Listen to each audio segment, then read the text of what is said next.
وہ ایک وادی سے گزر رہے تھے۔ انہیں کسی عورت کی آہوزاری سنائی دی، مردانہ آوازیں بھی سنائی دی۔ ان سے صاف پتہ چلتا تھا کہ لڑکی پر زبردستی کی جا رہی ہے۔ ایک شتر سوار اترا اور اس چٹان پر چڑھ گیا جس کی دوسری طرف سے آوازیں آ رہی تھیں۔ اس نے چھپ کر دیکھا، ادھر 4 گھوڑے کھڑے تھے اور 4 آدمی بھی تھے، چاروں سوڈانی حبشی تھے۔ ایک بڑی ہی خوبصورت لڑکی تھی جو دوڑی جا رہی تھی۔ ایک حبشی نے اسے پکڑ لیا اور اسے بازوؤں میں دبوچ کر اٹھا لیا اور اسے اپنے ساتھیوں کے درمیان کھڑا کر کے اس کے سامنے گھٹنوں کے بل ہو گیا۔ اس نے اپنے سینے پر ہاتھ باندھ کر کہا، تم مقدس لڑکی ہو، اپنے آپ کو تکلیف میں ڈال کر ہمیں گنہگار نہ کرو۔ دیوتاؤں کا قہر تمہیں جلا ڈالے گا یا ہمیں پتھر بنا دے گا۔ میں مسلمان ہوں، لڑکی نے چلا کر کہا، تمہارے دیوتاؤں پر لعنت بھیجتی ہوں، مجھے چھوڑ دو ورنہ میں تم سب کو خلیفہ کے کتوں سے بوٹی بوٹی کرا دوں گی۔ تم اب خلیفہ کی ملکیت نہیں، ایک حبشی نے اس سے کہا، اب تم اس دیوتا کی ملکیت ہو جس کے ہاتھ میں آسمان کی بجلیوں کا قہر، ناگوں کا زہر اور شیروں کی طاقت ہے۔ اس نے تمہیں پسند کر لیا ہے، اب جو کوئی تمہیں اس سے چھیننے کی کوشش کرے گا اسے صحرا کی ریت جلا کر راکھ کر دے گی۔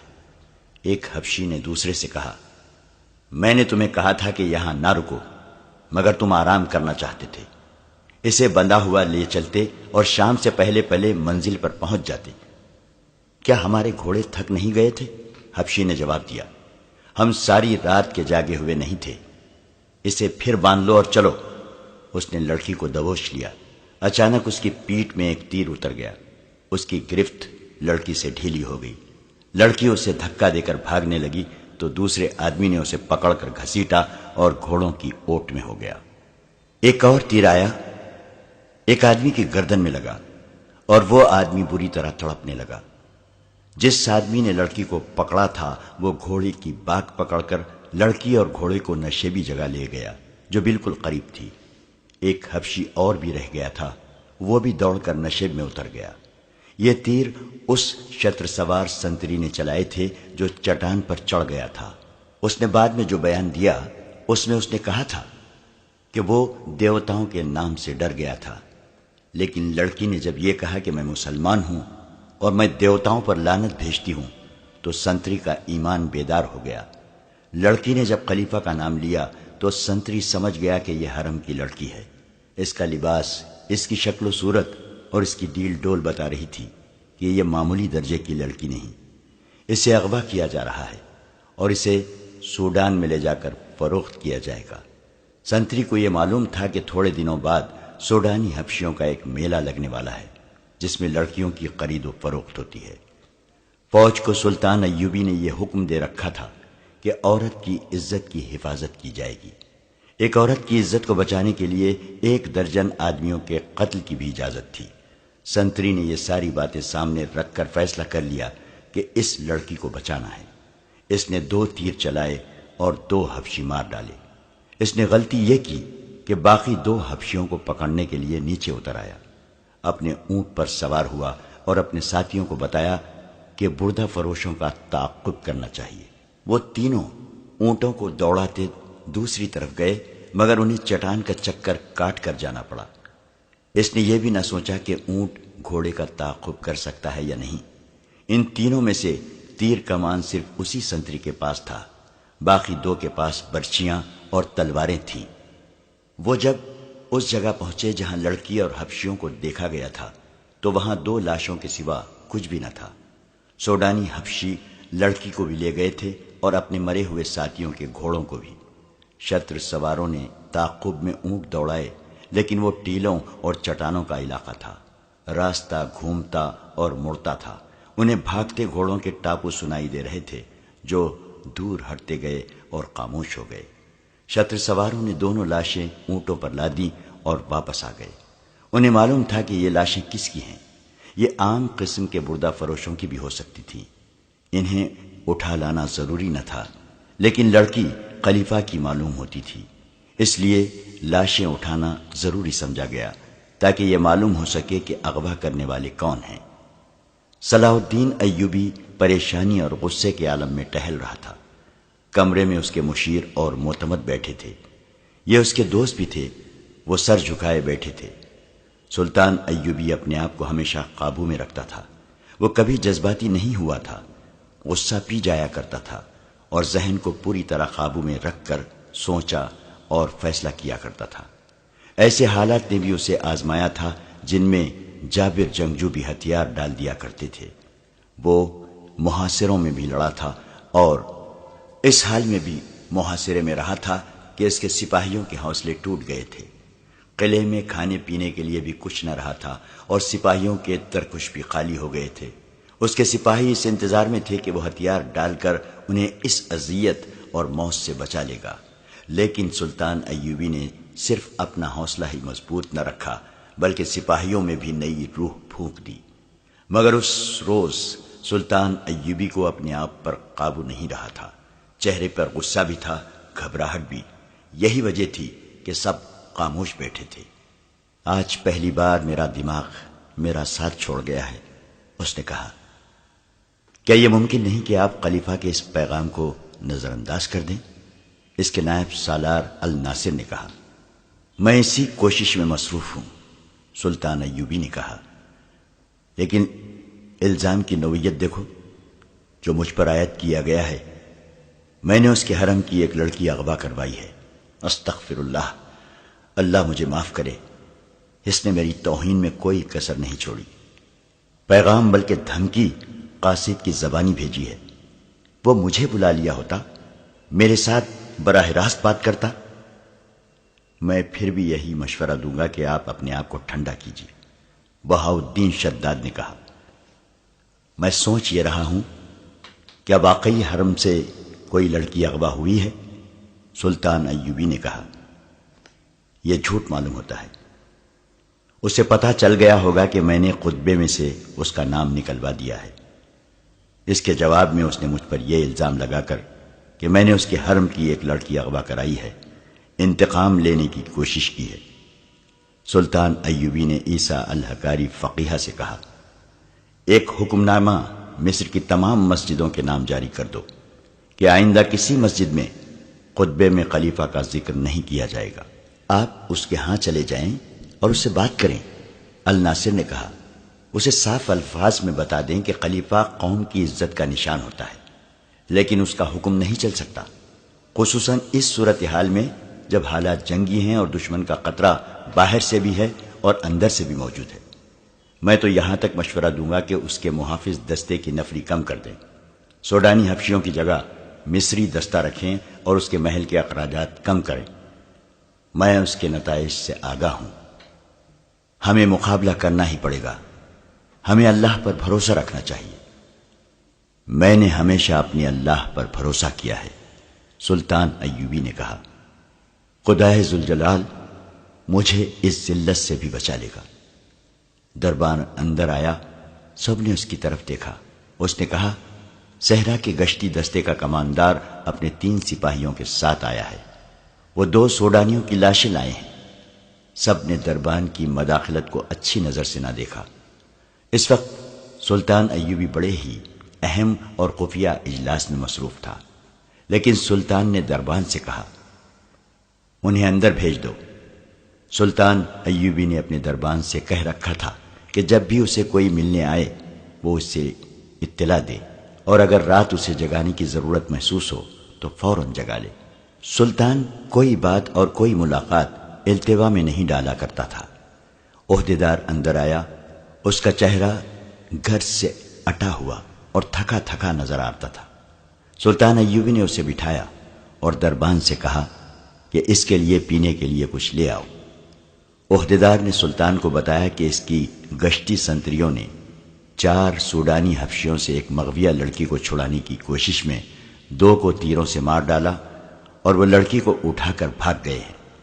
عہدیدار نے بتایا کہ سنتریوں کے بیان کے مطابق لڑکی خانہ بدوش یا کسی عام گھرانے کی نہیں تھی، وہ بہت ہی امیر لگتی تھی اور اس نے کہا تھا کہ وہ خلیفہ کی ملکیت ہے۔ معلوم ہوتا ہے، سلطان ایوبی نے کہا، خدائے ذوالجلال میری مدد کو آ گیا ہے۔ وہ باہر نکل گیا۔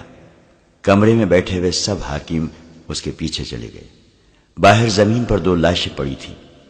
ایک لاش پیٹ کے بل تھی، اس کی پیٹھ میں تیر اترا ہوا تھا۔ دوسری لاش کی گردن میں تیر پیوست تھا۔ پاس 3 سپاہی کھڑے تھے۔ انہوں نے امیر مصر کو، جو ان کا سالار اعلیٰ بھی تھا، شاید پہلی بار دیکھا تھا۔ وہ فوجی انداز سے سلام کر کے پرے ہٹ گئے۔ سلطان ایوبی نے ان کے سلام کا صرف جواب ہی نہیں دیا، بلکہ ان سے ہاتھ ملایا اور کہا، یہ شکار کہاں سے مار لائے ہو مومنو؟ اس سنتری نے جس نے چٹان سے تیر چلا کر 2 آدمیوں کو مارا تھا، سلطان ایوبی کو سارا واقعہ پوری تفصیل سے سنا دیا۔ کیا یہ ممکن ہو سکتا ہے کہ وہ لڑکی خلیفہ کی ہی داشتہ ہو؟ سلطان ایوبی نے اپنے مشیروں سے پوچھا۔ معلوم یہی ہوتا ہے، علی بن سفیان نے کہا۔ ان کے خنجر دیکھیے۔ اس نے 2 خنجر سلطان ایوبی کو دکھائے۔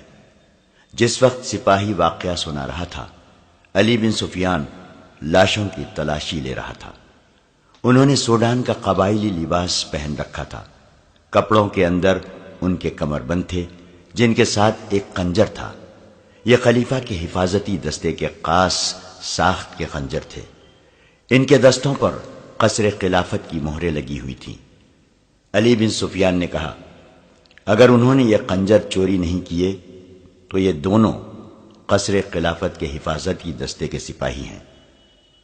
یہ کہا جا سکتا ہے کہ لڑکی وہی ہے جو خلیفہ کے حرم سے اغوا ہوئی ہے، اور اغوا کرنے والے خلیفہ کے محافظوں میں سے ہیں۔ لاشیں اٹھاؤ اور خلیفہ کے پاس لے چلو، سلطان ایوبی نے کہا۔ پہلے یقین کر لیا جائے کہ یہ واقعی خلیفہ کے محافظوں میں سے ہیں، علی بن سفیان نے کہا، اور وہاں سے چلا گیا۔ زیادہ وقت نہیں گزرا تھا کہ علی بن سفیان کے ساتھ قصر خلافت کا ایک کماندار آ گیا۔ اسے دونوں لاشیں دکھائی گئیں۔ اس نے فوراً پہچان لیا اور کہا، یہ دونوں محافظ دستے کے سپاہی ہیں، گزشتہ 3 روز سے چھٹی پر تھے۔ ان کی چھٹی 7 دن رہتی تھی۔ کوئی اور سپاہی بھی چھٹی پر ہے؟ سلطان ایوبی نے پوچھا۔ 2 اور ہیں۔ کیا وہ ان کے ساتھ چھٹی پر گئے تھے؟ اکٹھے گئے تھے، کماندار نے جواب دیا، اور ایک ایسا انکشاف کیا جس نے سب کو چونکا دیا۔ اس نے کہا، یہ سوڈان کے ایسے قبیلے سے تعلق رکھتے ہیں جو خون خواری میں مشہور ہے۔ ان میں فرعونوں کے وقت کی کچھ رسمیں چلی آ رہی ہیں۔ یہ قبیلہ ہر 3 سال بعد ایک جشن مناتا ہے۔ یہ ایک میلہ ہوتا ہے جو 3 دن اور 3 راتیں رہتا ہے۔ دن ایسے مقرر کرتے ہیں کہ چوتھی رات چاند پورا ہوتا ہے۔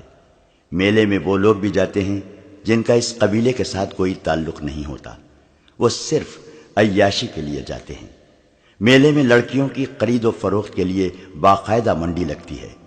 اس میلے سے 1 ماہ پہلے ارد گرد بلکہ قاہرہ تک کے لوگ جن کی بیٹیاں جوان ہو گئی ہوں ہوشیار اور چوکس ہو جاتے ہیں۔ وہ لڑکیوں کو باہر نہیں جانے دیتے۔ ان دنوں خانہ بدوش بھی اس علاقے سے دور چلے جاتے ہیں۔ لڑکیاں اغوا ہوتی ہیں اور اس میلے میں فروخت ہو جاتی ہیں۔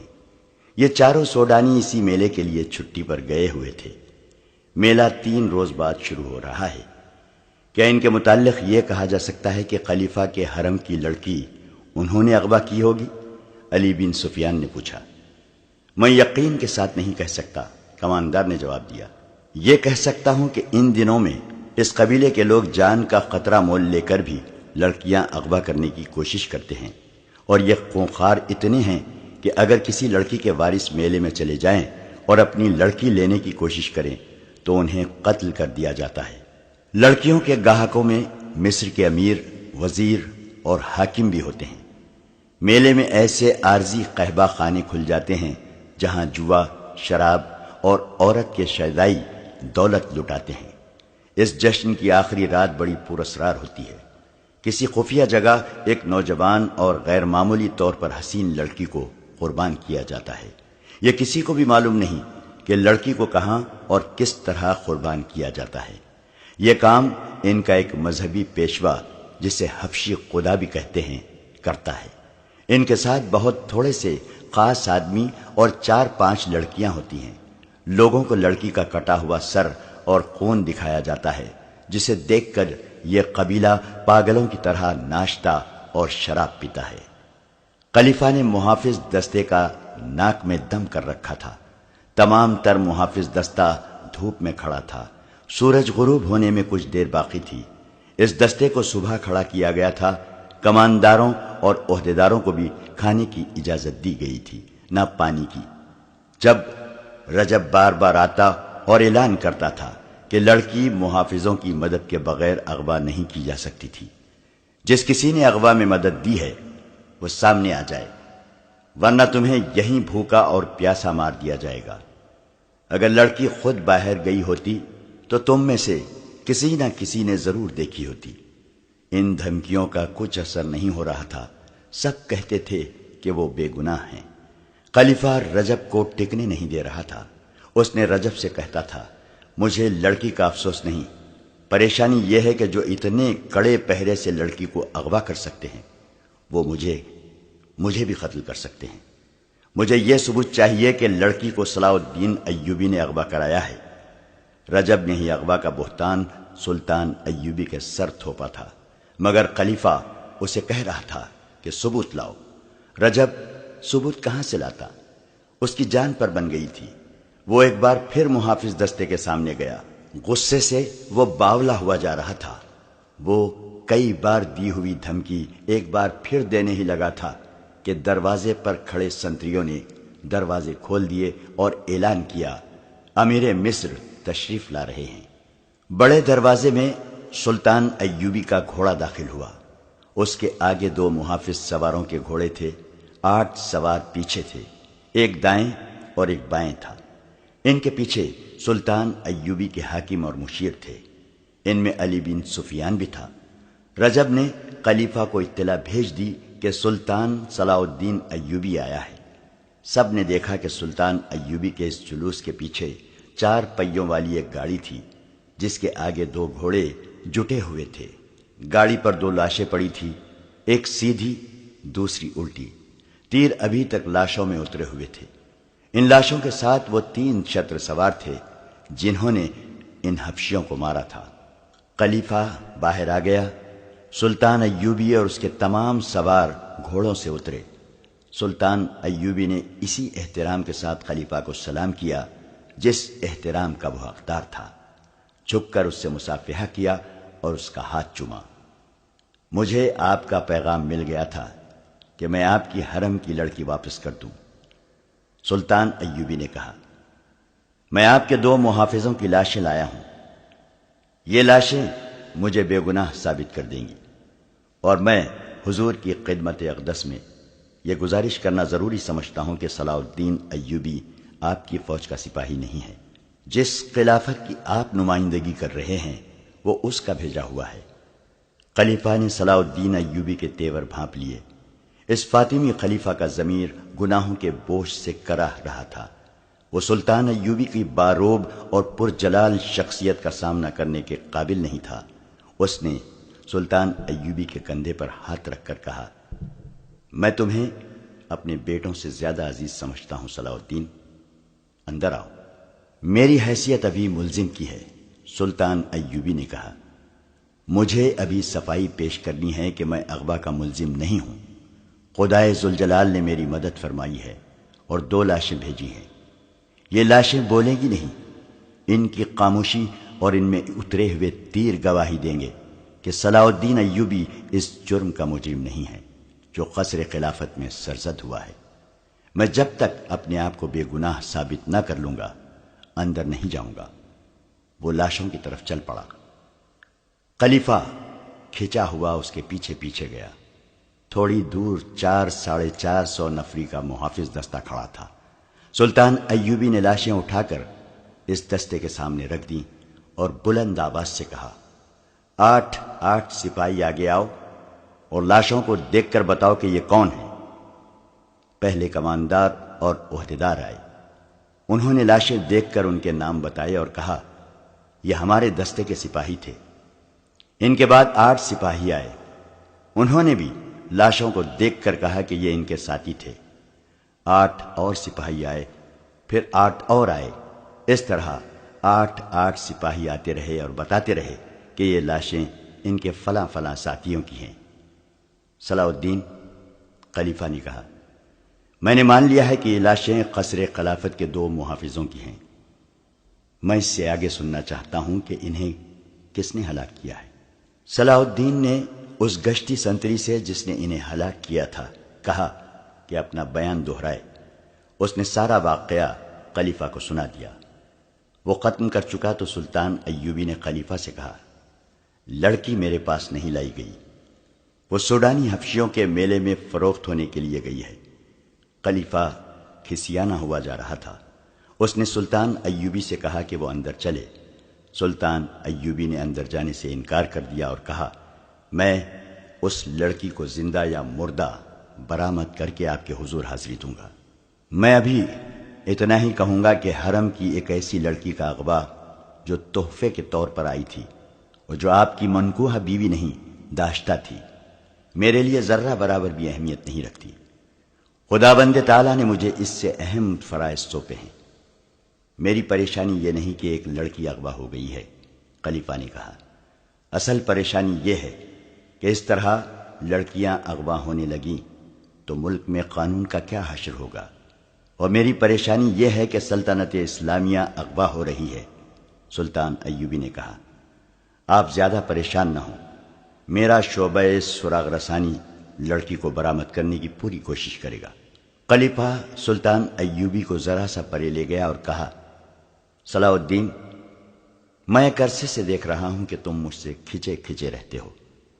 میں نجم الدین ایوب سلطان ایوبی کے والد محترم کا بہت احترام کرتا ہوں، مگر تمہارے دل میں میرے لیے ذرہ برابر بھی احترام نہیں ہے، اور مجھے آج بتایا گیا ہے کہ جامع مسجد کے خطیب امیر العالم نے یہ گستاخی کی ہے کہ خطبے سے میرا نام ہٹا دیا ہے۔ مجھے رجب نے بتایا ہے کہ میں اسے اس گستاخی کی سزا دے سکتا ہوں۔ میں تم سے پوچھنا چاہتا ہوں کہ اس نے تمہاری شے پر تو ایسا نہیں کیا؟ میری شے پر نہیں، میرے حکم پر اس نے خلیفہ کا نام خطبے سے حذف کیا ہے۔ سلطان ایوبی نے کہا، صرف آپ کا نام نہیں بلکہ ہر اس خلیفہ کا نام خطبے سے ہٹا دیا گیا ہے جو آپ کے بعد آئے گا اور جو اس کے بعد آئے گا۔ کیا یہ حکم فاطمی خلافت کو کمزور کرنے کے لیے جاری کیا گیا ہے؟ خلیفہ نے پوچھا۔ مجھے شک ہے کہ یہاں عباسی خلافت لائی جا رہی ہے۔ حضور بہت بوڑھے ہو گئے ہیں، سلطان ایوبی نے کہا۔ قرآن نے شراب کو اسی لیے حرام کہا ہے کہ اس سے دماغ معوف ہو جاتا ہے۔ سلطان نے ذرا سوچ کر کہا، میں نے فیصلہ کیا ہے کہ کل سے آپ کے محافظ دستے میں رد و بدل ہوگا اور رجب کو میں واپس لے کر آپ کو نیا کماندار دوں گا، لیکن میں رجب کو یہاں رکھنا چاہتا ہوں۔ خلیفہ نے کہا، میں حضور سے درخواست کرتا ہوں کہ فوجی معاملات میں دخل دینے کی کوشش نہ کریں۔ سلطان ایوبی نے کہا اور علی بن سفیان کی طرف متوجہ ہوا جو 5 حبشی محافظوں کو ساتھ لیے آ رہا تھا۔ یہ 5 اسی قبیلے سے تعلق رکھتے ہیں۔ علی بن سفیان نے کہا، میں نے اس دستے سے مخاطب ہو کر کہا کہ اس قبیلے کے کوئی آدمی یہاں ہوں تو باہر آ جائیں۔ یہ 5 صفوں سے باہر آ گئے۔ ان کے متعلق مجھے ان کے کماندار نے بتایا ہے کہ پرسوں سے چھٹی پر جا رہے تھے۔ میں انہیں اپنے ساتھ لے جا رہا ہوں، لڑکی کے اغوا میں ان کا ہاتھ ہو سکتا ہے۔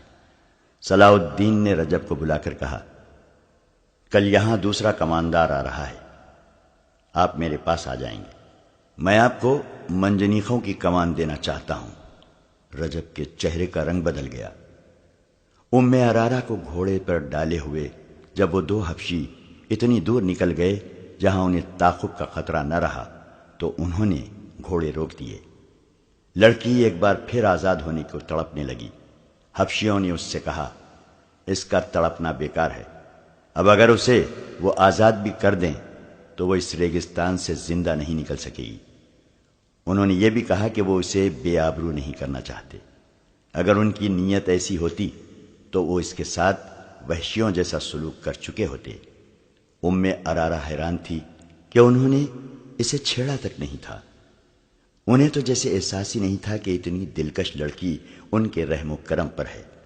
ان میں سے ایک نے جو مارا جا چکا تھا، مرنے سے پہلے اس کے سامنے گھٹنوں کے بل بیٹھ کر التجا کی تھی کہ وہ تڑپ تڑپ کر اپنے آپ کو اذیت میں نہ ڈالے۔ ام عرارہ نے ان سے پوچھا کہ اسے کہاں لے جایا جا رہا ہے، تو اسے جواب دیا گیا کہ اسے آسمان کے دیوتا کی ملکہ بنانے کے لیے لے جا رہے ہیں۔ انہوں نے لڑکی کی آنکھوں پر پٹی باندھ دی اور اٹھا کر گھوڑے پر بٹھا دیا۔ اس نے آزاد ہونے کی کوشش ترک کر دی۔ اس نے دیکھ لیا تھا کہ یہ کوشش بے سود ہے۔ گھوڑے چل پڑے اور ام عرارہ ایک حبشی کے آگے گھوڑے پر بیٹھی ہچکولے کھاتی رہی۔ ایک جگہ رک کر اس کے منہ میں پانی ڈالا گیا اور گھوڑے چل پڑے۔ بہت دیر بعد خنکی سے ام عرارہ نے محسوس کیا کہ رات ہو گئی ہے۔ گھوڑے رک گئے۔ اس وقت تک اس نازک لڑکی کا جسم مسلسل گھوڑ سواری سے ٹوٹ چکا تھا۔ دہشت سے اس کا دماغ بیکار ہو گیا تھا۔ اسے گھوڑے رکتے ہی اپنے ارد گرد 3-4 مردوں اور 3 عورتوں کی ملی جلی آوازیں سنائی دینے لگیں۔ یہ زبان اس کی سمجھ سے بالا تھی۔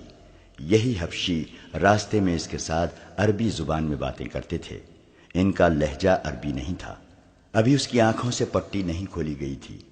اس کی تو جیسے زبان بھی بند ہو گئی تھی۔ اسے کسی نے اٹھا کر کسی نرم چیز پر بٹھا دیا۔ یہ پالکی تھی۔ پالکی اوپر کو اٹھی اور اس کا یہ ایک نیا سفر شروع ہو گیا۔ اس کے ساتھ ہی دف کی ہلکی ہلکی گوجدار تھاپ سنائی دینے لگی اور عورتیں گانے لگیں۔ اس گانے کے الفاظ تو وہ سمجھ نہ سکتی تھی۔ اس کی لے میں جادو کا اثر تھا۔ یہ اثر ایسا تھا جس نے ام عرارہ کے خوف میں اضافہ کر دیا، لیکن اس خوف میں ایسا تاثر بھی پیدا ہونے لگا جیسے اس پر نشہ یا خمار طاری ہو رہا ہو۔ رات کی خنکی خمار میں لذت سی پیدا کر رہی تھی۔ ام عرارہ نے یہ چاہتے ہوئے کہ وہ پالکی سے کود جائے اور بھاگ اٹھے اور یہ لوگ اسے جان سے مار دیں، اس نے ایسی جرأت نہ کی۔ وہ محسوس کر رہی تھی کہ وہ ان انسانوں کے قبضے میں نہیں بلکہ کوئی اور ہی طاقت ہے جس نے اس پر قابو پا لیا ہے، اور اب وہ اپنی مرضی سے کوئی حرکت نہیں کر سکے گی۔ وہ محسوس کرنے لگی کہ پالکی بردار سیڑھیاں چڑھ رہے ہیں۔ وہ چڑھتے گئے۔ کم و بیش 30 سیڑھیاں چڑھ کر وہ ہموار چلنے لگے اور چند قدم چل کر رک گئے۔ پالکی زمین پر رکھ دی گئی۔ ام عرارہ کی آنکھوں سے پٹی کھول کر کسی نے اس کی آنکھوں پر ہاتھ رکھ لیے۔ تھوڑی دیر بعد ان ہاتھوں کی انگلیاں کھلنے لگیں اور لڑکی کو روشنیاں دکھائی دینے لگیں۔ آہستہ آہستہ ہاتھ اس کی آنکھوں سے ہٹ گئے۔ وہ ایک ایسی عمارت میں کھڑی تھی جو ہزاروں سال پرانی نظر آتی تھی۔ گول ستون اوپر تک چلے گئے تھے۔ ایک وسیع ہال تھا جس پر فرش روشنیوں میں چمک رہا تھا۔ دیواروں کے ساتھ ڈنڈے سے لگے ہوئے تھے اور ڈنڈوں کے سروں پر مشلوں کے شعلے تھے۔ اندر کی فضا میں ایسی خوشبو تھی جس کی مہک اس کے لیے نئی تھی۔ دف کی ہلکی ہلکی تھاپ اور عورتوں کا گیت اسے سنائی دے رہا تھا۔ یہ تھاپ اور یہ لے حال میں ایسی گونج پیدا کر رہی تھی جس میں خواب کا تاثر تھا۔ اس نے سامنے دیکھا، ایک چبوترا تھا جس کی 8-10 سیڑھیاں تھیں۔ چبوترے پر پتھر کے بت کا منہ اور سر تھا۔ اس کی ٹھوڈی کے نیچے تھوڑی سی گردن تھی، تھوڑی سی ماتھے تک۔ یہ پتھر کا چہرہ قداور انسان سے بھی 1.5-2 فٹ اونچا تھا۔ منہ کھلا ہوا تھا جو اتنا چوڑا تھا کہ ایک آدمی ذرا سا جھک کر اس میں داخل ہو سکتا تھا۔ منہ میں سفید دانت بھی تھے۔ یوں لگتا تھا جیسے یہ چہرہ قہقہے لگا رہا ہو۔ اس کے دونوں کانوں سے ڈنڈے نکلے ہوئے تھے جن کے باہر والے سروں پر مشعلیں جل رہی تھیں۔ اچانک اس کی آنکھیں جو کم و بیش گز گز بھر چوڑی تھیں چمکنے لگی۔ ان میں روشنی پھوٹنے لگی۔ عورتوں کے گیت کی لے بدل گئی۔ دف کی تھاپ میں جوش پیدا ہو گیا۔ پتھر کے منہ کے اندر روشنی ہو گئی۔ لمبے لمبے سفید چوکے پہنے ہوئے 2 آدمی جھک کر منہ سے باہر آئے۔ منہ کے آگے 3 سیڑھیاں تھیں۔ ان آدمیوں کے رنگ سیاہ اور سروں پر پرندوں کے لمبے لمبے رنگا رنگ پر بندھے ہوئے تھے۔ منہ سے باہر آ کر ایک دائیں طرف اور ایک بائیں طرف کھڑا ہو گیا۔ مان بعد پتھر کے منہ میں ایک اور آدمی نمودار ہوا۔ وہ بھی جھک کر باہر آیا۔ وہ ذرا بوڑھا لگتا تھا۔ اس کا چوغا سرخ رنگ کا تھا اور اس کے سر پر تاج تھا۔ ایک سانپ جو مصنوعی تھا اس کے دائیں کندھے پر کنڈلی مارے اور پھن پھیلائے بیٹھا تھا، اور ایک بائیں کندھے پر۔ دونوں سانپوں کے رنگ سیاہ تھے۔ ارارا پر ایسا روب طاری ہوا کہ وہ سن ہو کے کھڑی رہی۔ یہ آدمی جو اس قبیلے کا مذہبی پیشوا یا پروہت تھا، چبوترے کی سیڑھیاں اتر آیا۔ وہ آہستہ آہستہ ارارا تک آیا اور دونوں گھٹنے فرش پر رکھ کر اس نے لڑکی کے دونوں ہاتھ اپنے ہاتھوں میں لے کر چوم لیے۔ اس نے لڑکی سے عربی زبان میں کہا، تم ہو وہ خوش نصیب لڑکی جسے میرے دیوتا نے پسند کیا ہے، میں تمہیں مبارکباد پیش کرتا ہوں۔ ارارا بیدار ہو گئی۔ اس نے روتے ہوئے کہا، میں کسی دیوتا کو نہیں مانتی۔ اگر تم دیوتاؤں کو مانتے ہو تو میں تمہیں انہی کا واسطہ دے کر کہتی ہوں کہ مجھے چھوڑ دو۔ مجھے یہاں کیوں لائے ہو؟ یہاں جو بھی آتی ہے یہی کہتی ہے، پروہت نے کہا، لیکن اس پر اس مقدس جگہ کا راز کھلتا ہے تو کہتی ہے کہ میں یہاں سے جانا نہیں چاہتی۔ میں جانتا ہوں تم مسلمانوں کے خلیفہ کی محبوبہ ہو، مگر جس نے تمہیں پسند کیا ہے اس کے آگے دنیا کے خلیفے اور آسمانوں کے فرشتے سجدے کرتے ہیں۔ تم جنت میں آ گئی ہو۔ اس نے چوغے کے اندر سے ایک پھول نکالا اور ارارا کی ناک کے ساتھ لگا دیا۔ ارارا حرم کی شہزادی تھی۔ اس نے ایسے ایسے عطر سونگے تھے جو اس جیسی شہزادیوں کے سوا اور کوئی خواب میں بھی نہیں سونگ سکتا تھا، مگر اس پھول کی بو اس کے لیے انوکھی تھی۔ یہ بو اس کی روح تک اتر گئی۔ اس کی سوچوں کا رنگ ہی بدل گیا، اس کی نظروں کے زاویے بدل گئے۔ پروہت نے کہا، یہ دیوتا کا تحفہ ہے، اور اس نے پھول اس کی ناک سے ہٹا لیا۔ ارارا نے ہاتھ آہستہ آہستہ آگے کیا اور پروہت کا پھول والا ہاتھ پکڑ کر اپنی ناک کے قریب لے آئی۔ پھول سونگ کر خمار آلود آواز میں بولی، کتنا دل نشین تحفہ ہے، آپ یہ مجھے دیں گے نہیں؟ کیا تم نے تحفہ قبول کر لیا ہے؟ پروہت نے پوچھا۔ اس کے ہونٹوں پر مسکراہٹ تھی۔ ہاں، ارارا نے جواب دیا، میں نے یہ تحفہ قبول کر لیا ہے۔ اس نے پھول کو ایک بار پھر سونگا اور اس نے آنکھیں بند کر لی، جیسے اس کی مہک کو اپنے وجود میں جذب کرنے کی کوشش کر رہی ہو۔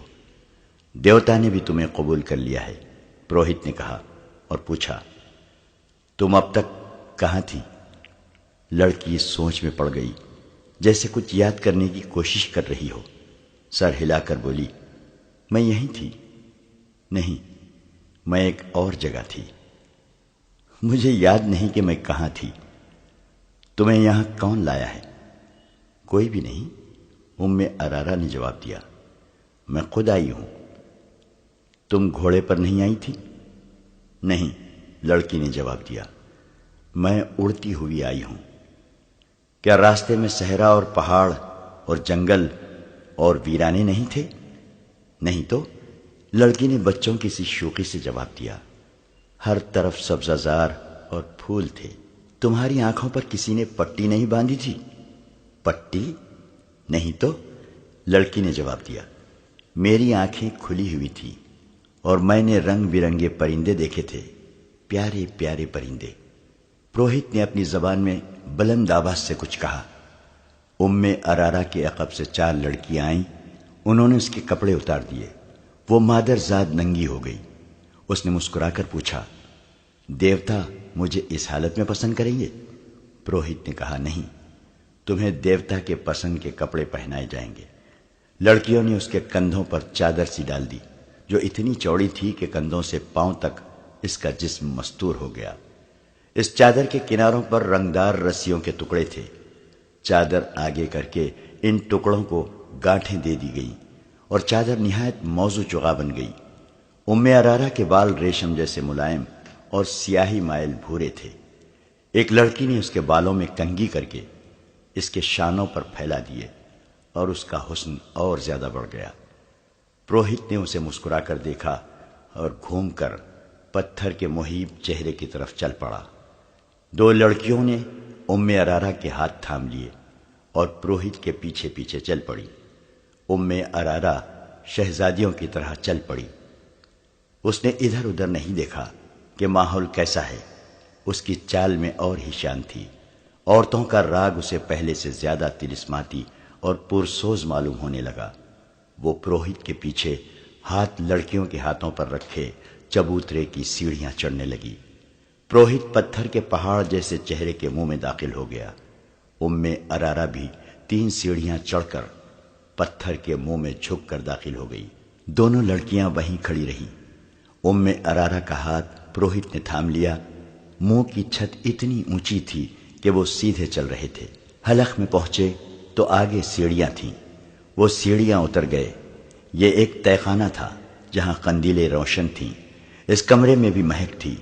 یہ کمرہ کشادہ نہیں تھا، چھت اونچی نہیں تھی۔ اس کی دیواریں اور چھت درختوں کے پتوں اور پھولوں سے ڈھکی ہوئی تھیں۔ فرش پر ملائم گھاس اور گھاس پر پھول بچھے ہوئے تھے۔ ایک کونے میں خوشنما سراہی اور پیالے رکھے تھے۔ پروہت نے سراہی سے 2 پیالے بھرے، ایک ارارا کو دیا۔ دونوں نے پیالے ہونٹوں سے لگائے اور خالی کر دیے۔ دیوتا کب آئے گا؟ ارارا نے پوچھا۔ تم نے ابھی اسے پہچانا نہیں؟ پروہت نے کہا۔ تمہارے سامنے کون کھڑا ہے؟ ارارا اس کے پاؤں میں بیٹھ گئی اور بولی، ہاں میں نے پہچان لیا ہے۔ تم وہ نہیں ہو جسے میں نے اوپر دیکھا تھا۔ تم نے مجھے قبول کر لیا ہے؟ ہاں، پروہت نے کہا، آج سے تم میری دلہن ہو۔ میں آپ کو اور کچھ نہیں بتا سکتا۔ میرے باپ نے مجھے بتایا تھا کہ پروہت لڑکی کو پھول سنگھاتا ہے جس کی خوشبو سے لڑکی کے ذہن سے نکل جاتا ہے کہ وہ کیا تھی، کہاں سے آئی ہے اور کس طرح لائی گئی ہے۔ وہ پروہت کی لونڈی بن جاتی ہے اور اسے دنیا کی گندی چیزیں بھی خوبصورت دکھائی دیتی ہیں۔ پروہت 3 راتیں اسے اپنے ساتھ تہہ خانے میں رکھتا ہے۔ یہ انکشاف ان 5 سوڈانی حبشیوں میں سے ایک علی بن سفیان کے سامنے کر رہا تھا، جنہیں اس نے خلیفہ کے محافظ دستے میں سے نکالا تھا۔ یہ 5 اسی قبیلے میں سے تھے جس قبیلے کے وہ 4 تھے جنہوں نے ارارا کو اغوا کیا تھا۔ اپنے ساتھ لے جا کر علی بن سفیان نے ان 5 سے کہا تھا کہ چونکہ وہ اسی قبیلے کے ہیں جو تیسرے سال کے آخر میں جشن مناتا ہے اور وہ چھٹی پر جا رہے تھے، اس لیے انہیں معلوم ہوگا کہ لڑکی کس طرح اغوا ہوئی ہے۔ ان 5 نے کہا کہ انہیں اغوا کا علم ہی نہیں۔ علی بن سفیان نے انہیں یہ لالچ بھی دیا کہ وہ سچ بتا دیں گے تو انہیں کوئی سزا نہیں دی جائے گی۔ پھر بھی وہ لا علمی کا اظہار کر رہے تھے۔ یہ قبیلہ وحشیانہ مزاج اور خونخواری کی وجہ سے مشہور تھا۔ انہیں سزا کا ڈر ذرہ برابر بھی نہ تھا۔ 5 بہت دلیری سے انکار کر رہے تھے۔ آخر علی بن سفیان کو وہ طریقے آزمانے پڑے جو پتھر کو بھی پگھلا دیتے ہیں۔ 5 کو الگ الگ کر کے علی بن سفیان انہیں اس جگہ لے گیا جہاں چیخیں اور آہ و بکا کوئی نہیں سنتا تھا۔ مسلسل اذیت اور تشدد سے کوئی ملزم مر جائے تو کسی کو پرواہ نہیں ہوتی تھی۔ یہ 5 سوڈانی بڑے ہی سخت جان معلوم ہوتے تھے۔ وہ رات بھر اذیت سہتے رہے۔ علی بن سفیان رات بھر جاگتا رہا۔ آخر انہیں اس امتحان میں ڈالا گیا جو آخری حربہ سمجھا جاتا تھا۔ یہ تھا چکر شکنجا۔ رہٹ کی طرح چوڑے اور بہت بڑے پہیے پر ملزم کو الٹا لٹا کر ہاتھ رسیوں سے چکر کے ساتھ باندھ دیے جاتے اور پاؤں ٹخنوں سے رسیاں ڈال کر فرش میں گاڑے ہوئے کیلوں سے کس دیے جاتے تھے۔ پہیے کو ذرا سا آگے چلایا جاتا تو ملزم کے بازو کندھوں سے اور ٹانگیں کولہوں سے الگ ہونے لگتی تھیں۔ بعض اوقات ملزم کو کھینچ کر پہیے کو ایک جگہ روک لیا جاتا تھا۔ اذیت کا یہ طریقہ ملزموں کو بے ہوش کر دیتا تھا۔ سحر کے وقت ایک ادھیڑ عمر حبشی نے علی بن سفیان سے کہا، میں سب کچھ جانتا ہوں لیکن دیوتا کے ڈر سے نہیں بتاتا۔ دیوتا مجھے بہت بری موت ماریں گے۔ کیا اس سے بڑھ کر کوئی بری موت ہو سکتی ہے جو میں تمہیں دے رہا ہوں؟ علی بن سفیان نے کہا، اگر تمہارے دیوتا سچے ہوتے تو وہ تمہیں اس شکنجے سے نکال نہ لیتے۔ تم اگر مرنے سے ڈرتے ہو تو موت یہاں بھی موجود ہے۔ تم بات کرو، میرے ہاتھ میں ایک ایسا دیوتا ہے جو تمہیں تمہارے دیوتا سے بچا لے گا۔ یہ سوڈانی حبشی کئی بار بے ہوش ہو چکا تھا، اسے دیوتا تو نہیں موت صاف نظر آ رہی تھی۔ علی بن سفیان نے اس کی زبان کھول لی، اسے شکنجے سے کھول کر کھلایا پلایا اور آرام سے لٹا دیا۔ اس نے اعتراف کیا کہ ام ارارہ کو ان کے قبیلے کے 4 آدمیوں نے اغوا کیا تھا۔ وہ چاروں چھٹی چلے گئے تھے۔ انہوں نے اغوا کی رات اور وقت بتا دیا تھا۔ یہ 5 حبشی جو علی بن سفیان کے قبضے میں تھے اس رات پہرے پر تھے۔ اغوا کرنے والوں میں سے 2 کو اندر آنا تھا۔ انہیں بڑے دروازے سے داخل کرنے کا انتظام انہوں نے کیا تھا اور انہیں اغوا اور فرار میں پوری مدد دی تھی۔ اس حبشی نے بتایا کہ اس لڑکی کو دیوتا کی قربان گاہ پر قربان کیا جائے گا۔ ہر 3 سال بعد ان کا قبیلہ 4 روزہ جشن مناتا ہے، لیکن لڑکی اپنے قبیلے کی نہیں ہوتی۔ شرط یہ ہے کہ لڑکی غیر ملکی ہو، سفید رنگ کی ہو، اونچے درجے کے خاندان کی ہو اور اتنی خوبصورت ہو کہ لوگ دیکھ کر ٹھٹک جائیں۔ تو اس کا مطلب یہ ہے کہ ہر 3 سال بعد تمہارا قبیلہ باہر سے خوبصورت لڑکی اغوا کر کے لاتا ہے۔ علی بن سفیان نے پوچھا، نہیں، یہ غلط ہے۔ سوڈانی حبشی نے جواب دیا، 3 سال بعد صرف میلہ لگتا ہے۔ لڑکی کی قربانی 5 میلوں کے بعد یعنی ہر 15 سال بعد دی جاتی ہے۔ مشہور یہی ہے کہ ہر 3 سال بعد لڑکی قربان کی جاتی ہے۔ اس نے اپنے باپ کے حوالے سے وہ جگہ بتائی جہاں قربانی دی جاتی تھی۔ پروہت کو وہ دیوتا کا بیٹا کہتا تھا جہاں میلہ لگتا تھا۔ اس سے 1.5 میل جتنی دور ایک پہاڑی علاقہ تھا جہاں جنگل بھی تھا۔ یہ علاقہ زیادہ وسیع اور عریض نہیں تھا۔ اس کے متعلق مشہور تھا کہ وہاں دیوتا رہتے ہیں اور ان کی خدمت کے لیے جن اور پریاں بھی رہتی ہیں۔ لوگ اس لیے یہ باتیں مانتے تھے کہ ہر طرف صحرا اور اس میں جزیرے کی طرح کچھ علاقہ پہاڑی اور سرسبز تھا جو قدرت کا ایک عجوبہ تھا۔ یہ دیوتاؤں کا مسکن ہی ہو سکتا تھا۔ اس علاقے میں فرعونوں کے وقتوں کے کھنڈر تھے۔ وہاں ایک جھیل بھی تھی جس میں چھوٹے مگرمچھ رہتے تھے۔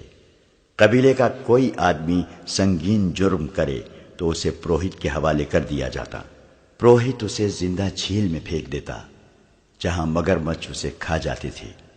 پروہت انہی کھنڈروں میں رہتا تھا۔ وہاں ایک بہت بڑا پتھر کا سر اور منہ تھا جس میں دیوتا رہتا تھا۔ ہر 15ویں سال کے آخری دنوں میں باہر سے ایک لڑکی اغوا کر کے لائی جاتی جو پروہت کے حوالے کر دی جاتی تھی۔ پروہت لڑکی کو ایک پھول سنگھاتا تھا جس کی خوشبو سے لڑکی کے ذہن سے نکل جاتا تھا کہ وہ کیا تھی، کہاں سے آئی تھی اور اسے کون لایا تھا۔ اس پھول میں کوئی نشہ آور بو ڈالی جاتی تھی جس کے اثر سے وہ پروہت کو دیوتا اور اپنا خاوند سمجھ لیتی تھی۔ اسے وہاں کی گندی چیزیں بھی خوبصورت دکھائی دیتی تھیں۔ لڑکی کی قربانی انہی کھنڈرات میں دی جاتی تھی۔ لڑکی کو پروہت تہہ خانے میں اپنے ساتھ رکھتا تھا۔ اس جگہ 4 مرد اور 4 خوبصورت لڑکیاں رہتی تھیں۔ ان کے سوا اور کسی کو پہاڑوں کے اندر جانے کی اجازت نہیں تھی۔ لڑکی کو جب قربان گاہ پر لے جایا جاتا تھا تو اسے احساس ہی نہیں ہوتا تھا کہ اس کی گردن کاٹ دی جائے گی۔ وہ فخر اور خوشی سے مرتی تھی۔ اس کا دھڑ مگرمچھوں کی جھیل میں پھینک دیا جاتا اور بال کاٹ کر قبیلے کے ہر گھر میں تقسیم کر دیے جاتے تھے۔ ان بالوں کو مقدس سمجھا جاتا تھا۔ لڑکی کا سر خشک ہونے کے لیے رکھ دیا جاتا تھا۔ جب گوشت ختم ہو کر صرف کھوپڑی رہ جاتی تو اسے ایک غار میں رکھ دیا جاتا تھا۔ لڑکی کسی کو دکھائی نہیں جاتی تھی۔ 15 سال پورے ہو رہے ہیں اب کہ لڑکی کی قربانی دی جائے گی۔ اس حبشی نے کہا، ہم 9 آدمی مصر کی فوج میں بھرتی ہوئے تھے۔ ہمیں چونکہ نڈر اور وحشی سمجھا جاتا ہے اس لیے ہمیں خلیفہ کے محافظ دستے کے لیے منتخب کر لیا گیا۔ 2 مہینے گزرے، ہم نے اس لڑکی کو دیکھا۔ ایسی خوبصورت لڑکی ہم نے کبھی نہیں دیکھی تھی۔ ہم سب نے فیصلہ کر لیا کہ اس لڑکی کو اٹھا لے جائیں گے اور قربانی کے لیے پیش کریں گے۔ ہمارے ایک ساتھی نے جو کل مارا گیا ہے اپنے گاؤں جا کر قبیلے کے بزرگ کو بتا دیا تھا کہ اس بار قربانی کے لیے ہم لڑکی لائیں گے۔ ہم نے لڑکی کو اغوا کر لیا۔ یہ قصہ صلاح الدین ایوبی کو سنایا گیا تو وہ گہری سوچ میں کھو گیا۔ علی بن سفیان اس کے حکم کا منتظر تھا۔ سلطان ایوبی نے نقشہ دیکھا اور کہا، اگر جگہ یہ ہے تو یہ ہماری عملداری سے باہر ہے۔ تم نے شہر کے پرانے لوگوں سے جو معلومات حاصل کی ہیں ان سے یہ ثابت ہوتا ہے کہ فرعون تو صدیاں گزرے مر گئے ہیں، لیکن فرعونیت ابھی باقی ہے۔ بحیثیت مسلمان ہم پر یہ فرض عائد ہوتا ہے کہ ہم اگر دور نہ پہنچ سکیں تو قریبی پڑوس سے تو کفر اور شرک کا خاتمہ کریں۔ آج تک معلوم نہیں کتنے والدین کی معصوم بیٹیاں قربان کی جا چکی ہیں، اور اس میلے میں کتنی بیٹیاں اغوا ہو کر فروخت ہو جاتی ہیں۔ ہمیں دیوتاؤں کا تصور ختم کرنا ہے۔ لوگوں کو دیوتاؤں کا تصور دے کر نام نہاد مذہبی پیشوا لڑکیاں اغوا کروا کے بدکاری اور عیاشی کرتے ہیں۔ میرے مخبروں کی اطلاعوں نے یہ بیہودہ انکشاف کیا ہے کہ ہماری فوج کے کئی کماندار اور مصر کے پیسے والے لوگ اس میلے میں جاتے اور لڑکیاں خریدتے یا چند دنوں کے لیے کرائے پر لاتے ہیں۔ علی بن سفیان نے کہا، کردار کی تباہی کے علاوہ یہ خطرہ بھی ہے کہ سوڈانیوں کی برطرف فوج کے عسکری اس میلے میں زیادہ تعداد میں جاتے ہیں۔ ہماری فوج اور ہمارے دوسرے لوگوں کا سوڈانی سابقہ فوجیوں کے ساتھ ملنا جلنا اور جشن منانا ٹھیک نہیں۔ یہ مشترکہ تفریح ملک کے لیے خطرناک ثابت ہو سکتی ہے۔ علی بن سفیان نے ذرا جھجک کر کہا، اور لڑکی کو قربان ہونے سے پہلے بچانا اور خلیفہ کے حوالے کرنا اس لیے بھی ضروری ہے کہ اسے معلوم ہو جائے کہ اس نے آپ پر اغوا کا جو الزام عائد کیا ہے وہ کتنا بے بنیاد اور لغو ہے۔ مجھے اس کی کوئی پرواہ نہیں علی، سلطان ایوبی نے کہا، میری توجہ اپنی ذات پر نہیں۔ مجھے کوئی کتنا ہی حقیر کہے، میں اسلام کی عظمت کے فروغ اور تحفظ کو بھول نہیں سکتا۔ میری ذات کچھ بھی نہیں، اور تم بھی یاد رکھو علی، اپنی ذات سے توجہ ہٹا کر سلطنت کے استحکام اور فلاح و بہبود پر مرکوز کر دو۔ اسلام کی عظمت کا امین خلیفہ ہوا کرتا تھا، مگر وقت گزرنے کے ساتھ ساتھ خلیفہ اپنی ذات میں گم ہوتے گئے اور اپنے نفس کا شکار ہو گئے۔ اب ہماری خلافت اسلام کی بہت بڑی کمزوری بن گئی ہے۔ صلیبی ہماری اس کمزوری کو استعمال کر رہے ہیں۔ اگر تم کامیابی سے اپنے فرائض نبھانا چاہتے ہو تو اپنی ذات اور اپنے نفس سے دستبردار ہو جاؤ۔ خلیفہ نے مجھ پر جو الزام عائد کیا ہے اسے میں نے بڑی مشکل سے برداشت کیا ہے۔ میں اونچے وار کا جواب دے سکتا تھا، مگر میرا وار بھی اونچا ہوتا، پھر میں ذاتی سیاست بازی میں الجھ جاتا۔ مجھے خطرہ یہی نظر آ رہا ہے کہ ملت اسلامیہ کسی دور میں جا کر اپنے ہی حکمرانوں کی ذاتی سیاست بازیوں، خود پسندی، نفس پرستی اور اقتدار کی ہوس کی نظر ہو جائے گی۔ گستاخی کی معافی چاہتا ہوں محترم امیر، علی بن سفیان نے کہا، اگر آپ اس لڑکی کو قربان ہونے سے بچانا چاہتے ہیں تو حکم صادر فرمائیے۔ وقت بہت تھوڑا ہے، پرسوں سے میلہ شروع ہو رہا ہے۔ فوج میں یہ حکم فوراً پہنچا دو کہ اس میلے میں کسی فوجی کو شریک ہونے کی اجازت نہیں ہے۔ سلطان ایوبی نے نائب سالار کو بلا کر کہا، خلاف ورزی کرنے والے کو اس کے عہدے اور رتبے سے قطع نظر 50 کوڑے سر عام لگائے جائیں گے۔ اس حکم کے بعد اسکیم بننے لگی۔ متعلقہ حکام کو سلطان ایوبی نے بلا لیا تھا۔ اس نے سب سے کہا تھا کہ ہمارا مقصد یہ ہے کہ اس طلسم کو توڑنا ہے۔ یہ جگہ فرعونیت کی آخری نشانی معلوم ہوتی ہے۔ پہلے فوج کشی زیر بحث آئی، جو اس وجہ سے خارج از بحث کر دی گئی کہ اسے اس قبیلے کے لوگ اپنے اوپر باقاعدہ حملہ سمجھیں گے۔ لڑائی ہوگی جس میں میلہ دیکھنے والے بے گناہ لوگ بھی مارے جائیں گے، اور عورتوں اور بچوں کے مارے جانے کا بھی خطرہ ہے۔ یہ حل بھی پیش کیا گیا کہ اس سوڈانی حبشی کو رہنما کے طور پر ساتھ رکھا جائے اور اس جگہ چھاپا مار بھیجے جائیں جہاں لڑکی کو قربان کیا جائے گا۔ سلطان ایوبی نے حبشی کو ساتھ لے جانا پسند نہیں کیا کیونکہ دھوکے کا خطرہ تھا۔ اس وقت تک سلطان ایوبی کے حکم کے مطابق چھاپا ماروں اور شب کو مارنے والوں کا ایک دستہ تیار کیا جا چکا تھا۔ اسے مسلسل جنگی مشقوں سے تجربہ کار بنا دیا گیا تھا کہ وہ جابازوں کا دستہ تھا جنہیں جذبے کے لحاظ سے اس قدر پختہ بنا دیا گیا تھا کہ وہ اس پر فخر محسوس کرنے لگے کہ انہیں جس مہم پر بھیجا جائے گا اس سے وہ زندہ واپس نہیں آئیں گے۔ نائب سالار الناصر اور علی بن سفیان کے مشوروں سے یہ طے ہوا کہ صرف 12 چھاپا مار اس پہاڑی جگہ کے اندر جائیں گے جہاں پروہت رہتا ہے اور لڑکی قربان کی جاتی ہے۔ حبشی کی دی ہوئی معلومات کے مطابق اس رات میلے میں زیادہ رونق ہوتی ہے کیونکہ وہ میلے کی آخری رات ہوتی ہے۔ قبیلے کے لوگوں کے سوا کسی اور کو معلوم نہیں ہوتا کہ لڑکی قربان کی جا رہی ہے۔ جسے معلوم ہوتا ہے وہ یہ نہیں جانتا کہ قربان گاہ کہاں ہے۔ ان معلومات کی روشنی میں یہ طے کیا گیا کہ 500 سپاہی میلہ دیکھنے والوں کے بھیس میں تلواروں وغیرہ سے مسلح ہو کر اس رات میلے میں موجود ہوں گے۔ ان میں سے 200 کے پاس تیر کمان ہوں گے۔ اس زمانے میں ان ہتھیاروں پر پابندی نہیں تھی۔ چھاپا ماروں کے ذہنوں میں واضح تصور کی صورت میں جو جگہ نقش کر دی جائے گی وہ براہ راست حملہ نہیں کریں گے۔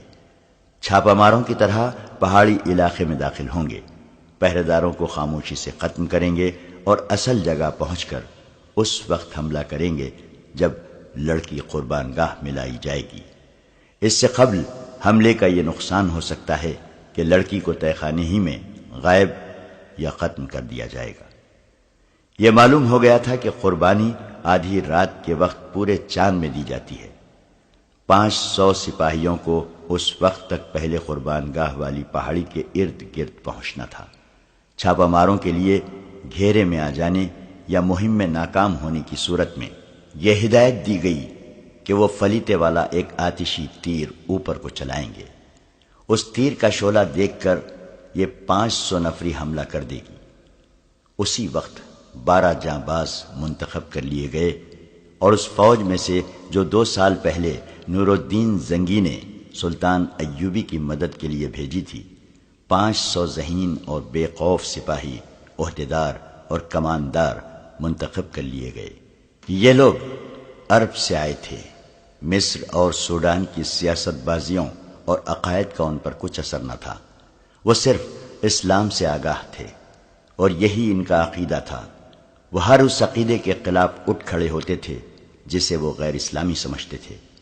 انہیں بتایا گیا کہ وہ ایک باطل عقیدے کے خلاف لڑنے جا رہے ہیں اور ہو سکتا ہے کہ انہیں اپنے سے زیادہ نفری سے مقابلہ کرنا پڑے اور لڑائی خونریز ہو، اور یہ بھی ہو سکتا ہے کہ ان کے سامنے کوئی ٹھہر ہی نہ سکے اور بغیر لڑائی کے مہم سر ہو جائے۔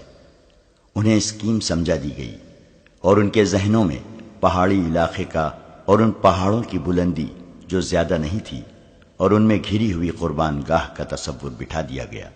12 جابانزوں کو بھی ان کے ہدف کا تصور دیا گیا۔ انہیں ٹریننگ بڑی سختی سے دی گئی تھی۔ پہاڑیوں پر چڑھنا اور ریگستانوں میں دوڑنا، بھوک اور پیاس اونٹ کی طرح برداشت کرنا ان کے لیے مشکل نہیں تھا۔ قربانی کی رات کو 6 روز باقی تھے۔ 3 دن اور 3 راتیں چھاپا ماروں اور 500 سپاہیوں کو مشق کرائی گئی۔ چوتھے روز چھاپا ماروں کو اونٹوں پر روانہ کر دیا گیا۔ اونٹوں کی میانہ چال سے 1 دن اور آدھی رات کا سفر تھا۔ شتربانوں کو حکم دیا گیا تھا کہ چھاپا ماروں کو پہاڑی علاقے سے دور جہاں وہ کہیں اتار کر واپس آ جائیں۔ 500 کے دستے کو تماشائیوں کے بھیس میں 2-2 4-4 کی ٹولیوں میں گھوڑوں اور اونٹوں پر روانہ کیا گیا۔ انہیں جانور اپنے ساتھ رکھنے تھے۔ ان کے ساتھ ان کے کماندار بھی اس بھیس میں چلے گئے۔ میلے کی آخری رات تھی۔ پورا چاند ابھرتا آ رہا تھا۔ صحرا کی فضا شیشے کی طرح شفاف تھی۔ میلے میں انسانوں کے ہجوم کا کوئی شمار نہ تھا۔ کہیں نیم برہنہ لڑکیاں رقص کر رہی تھیں اور کہیں گانے والیوں نے مجمع لگا رکھا تھا۔ سب سے زیادہ بھیڑ اس چبوترے کے ارد گرد تھی جہاں لڑکیاں نیلام ہو رہی تھیں۔ ایک لڑکی کو چبوترے پر لایا جاتا، گاہک اسے ہر طرف سے دیکھتے، اس کا منہ کھول کر دانت دیکھتے، بالوں کو الٹا پلٹا کر کے دیکھتے، جسم کی سختی اور نرمی محسوس کرتے اور بولی شروع ہو جاتی۔ وہاں جوا بھی تھا، شراب بھی تھی، اگر وہاں نہیں تھا تو قانون نہیں تھا، پوری آزادی تھی۔ دور دور سے آئے ہوئے لوگوں کے خیمے میلے کے ارد گرد نصب تھے۔ تماشائی مذہب اور اخلاق کی پابندیوں سے آزاد تھے۔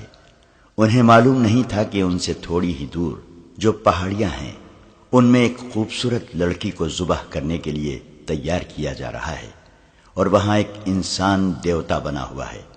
وہ اتنا ہی جانتے تھے کہ ان پہاڑیوں میں گھرا ہوا علاقہ دیوتاؤں کا پائے تخت ہے، جہاں جن اور بھوت پہرا دیتے ہیں، اور کوئی انسان وہاں جانے کی سوچ بھی نہیں سکتا۔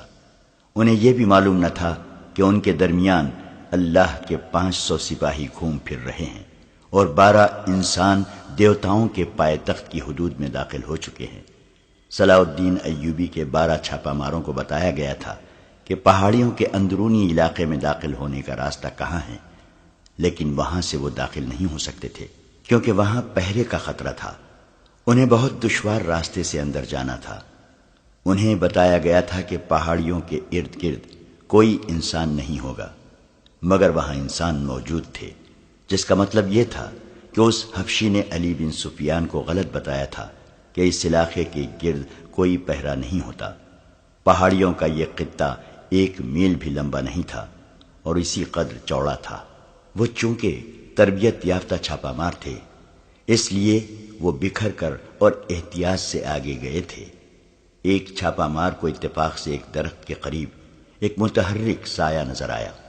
چھاپہ مار چھپتا اور رینگتا اس کے عقب میں چلا گیا، قریب جا کر اس پر جھپٹ پڑا، اس کی گردن بازو کے شکنجے میں لے کر خنجر کی نوک اس کے دل پر رکھ دی۔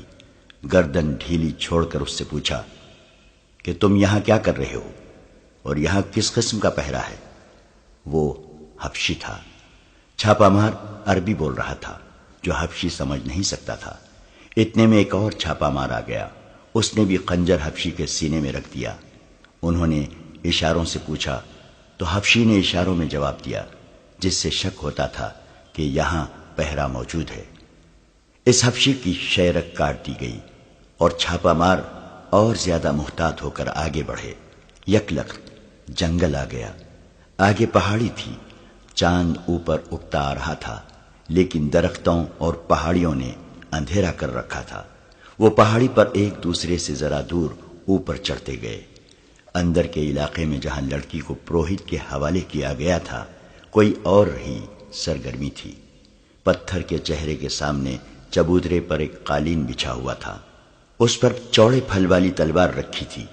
اس کے قریب ایک چوڑا برتن رکھا تھا اور قالین پر پھول بکھرے ہوئے تھے۔ اس کے قریب آگ جل رہی تھی۔ چبوترے کے چاروں کناروں پر دیے جلا کر چراغاں کیا گیا تھا۔ وہاں 4 لڑکیاں گھوم پھر رہی تھیں۔ ان کا لباس 2 چوڑے پتے تھے اور باقی جسم برہنہ۔ 4 حبشی تھے جنہوں نے کندھوں سے ٹخنوں تک سفید چادریں لپیٹ رکھی تھی۔ ارارا تہ خانے میں پروہت کے ساتھ تھی۔ پروہت اس کے بالوں سے کھیل رہا تھا اور وہ مخمور آواز میں کہہ رہی تھی، میں انگوک کی ماں ہوں، تم انگوک کے باپ ہو۔ میرے بیٹے مصر اور سوڈان کے بادشاہ بنیں گے، میرا خون انہیں پلا دو، میرے لمبے لمبے سنہرے بال ان کے گھروں میں رکھ دو۔ تم مجھ سے دور کیوں ہٹ گئے ہو؟ میرے قریب آؤ۔ پروہت اس کے جسم پر تیل کی طرح کوئی چیز ملنے لگا۔ انگوک غالباً اس قبیلے کا نام تھا۔ ایک عربی لڑکی کو نشے کے قمار نے اس قبیلے کی ماں اور پروہت کی بیوی بنا دیا تھا۔ وہ قربان ہونے کے لیے تیار ہو گئی تھی۔ پروہت آخری رسوم پوری کر رہا تھا۔ 12 چھاپہ مار رات کے کیڑوں کی طرح رینگتے ہوئے پہاڑیوں پر چڑھتے اترتے اور ٹھوکریں کھاتے آ رہے تھے۔ بہت ہی دشوار گزار علاقہ تھا۔ بیشتر جھاڑیاں خاردار تھیں۔ چاند سر پر آ گیا تھا۔ انہیں درختوں میں سے روشنی کی کرنیں دکھائی دینے لگی۔ ان کرنوں میں انہیں ایک حبشی کھڑا نظر آیا، جس کے ایک ہاتھ میں برچھی اور دوسری میں لمبوتری ڈھال تھی۔ وہ بھی دیوتاؤں کے پائے تخت کا پہرے دار تھا۔ اسے خاموشی سے مارنا ضروری تھا۔ وہ ایسی جگہ کھڑا تھا جہاں اس پر غضب سے حملہ نہیں کیا جا سکتا تھا۔ آمنے سامنے کا مقابلہ موضوع نہیں تھا۔ ایک چھاپا مار جھاڑیوں میں چھپ کر بیٹھ گیا، دوسرے نے اس کے سامنے ایک پتھر پھینکا جس نے گر کر اور لڑک کر آواز پیدا کی۔ حبشی بتکا اور اس طرف آیا۔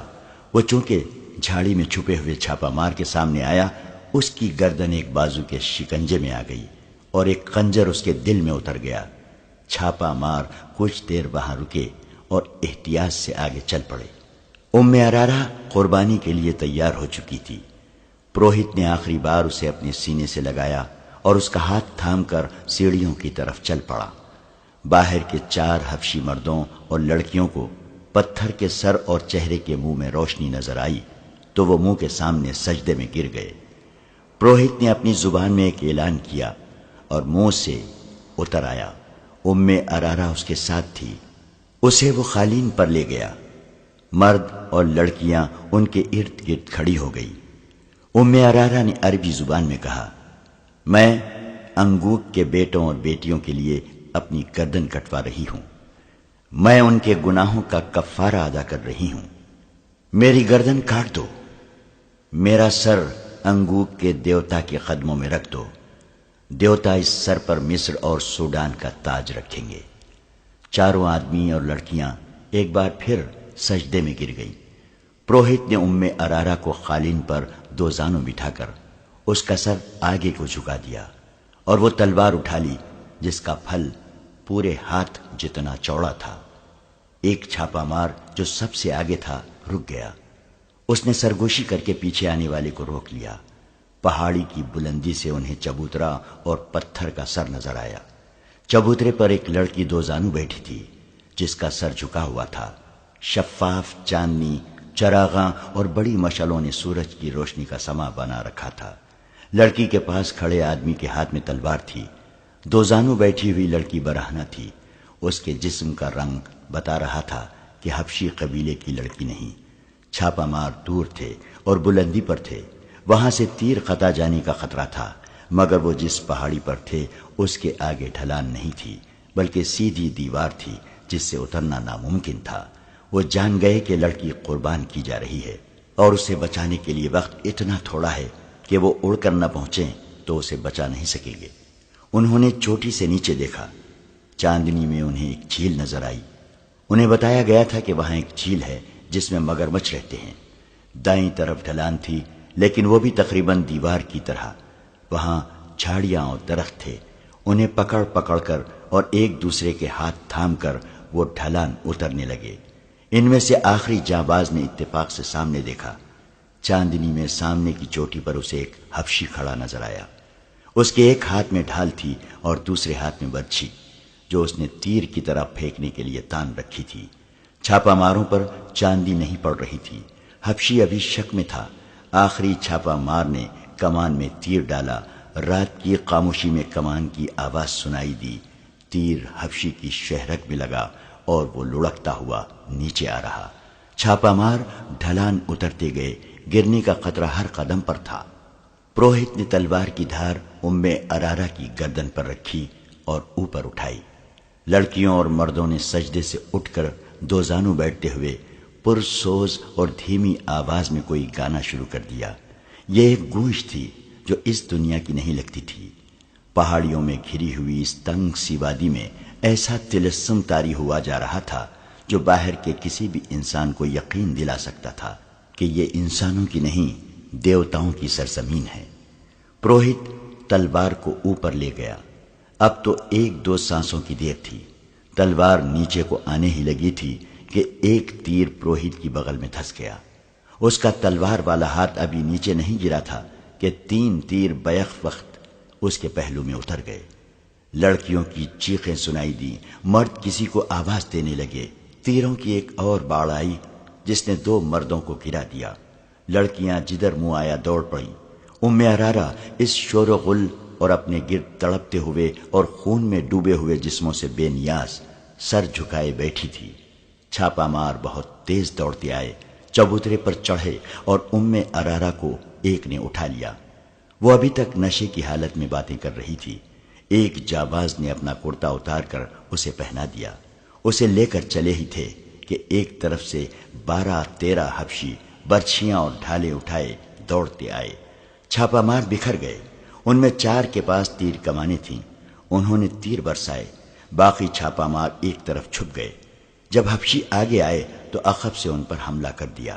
ایک تیر انداز نے کمان میں فلیتے والا تیر نکالا، فلیتے کو آگ لگائی اور کمان میں ڈال کر اوپر کو چھوڑ دیا. تیر دور اوپر جا کر رکا تو اس کا شعلہ جو رفتار کی وجہ سے دب گیا تھا، رفتار ختم ہوتے ہی بھڑکا اور نیچے آنے لگا.